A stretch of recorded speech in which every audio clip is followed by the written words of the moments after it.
ကိုပိုမွေးတာချစ်သမီးလေးရဲ့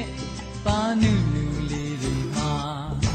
ငယ်ကလေးများရဲ့တီးခြင်းထက်ပိုချိုများတာချစ်သမီးလေးရဲ့စကားလေးများကြားစဉ်ခါဘာကြီးတဲ့ဘယ်သူပဲအရာမနိုင်မရရင်တဲ့ကယန္နာတပါအိုနဲ့ဆိုင်ဆုံးချစ်မြတ်တာတရားသမီးလေးသာခံစစ်ပေးနိုင်ခဲ့တာရင်မစိတ်ဆန်းရလားစီစဉ်နေဒီမြတ်တာသာဝရသမီးလေးအတွက်ပါ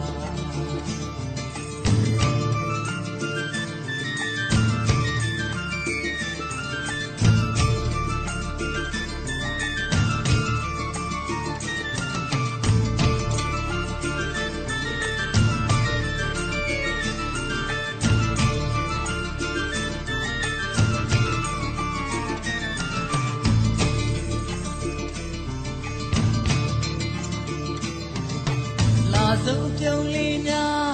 နူးညံ့တဲ့နှခမ်းပေါ်မှာ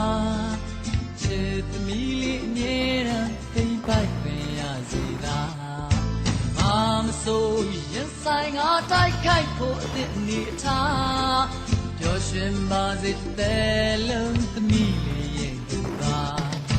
ဟိုသမီးအတွက်အရာရာခံယူရဲ့ခဲ့ပြီးဟိုလုံးသားယန္နာတပါ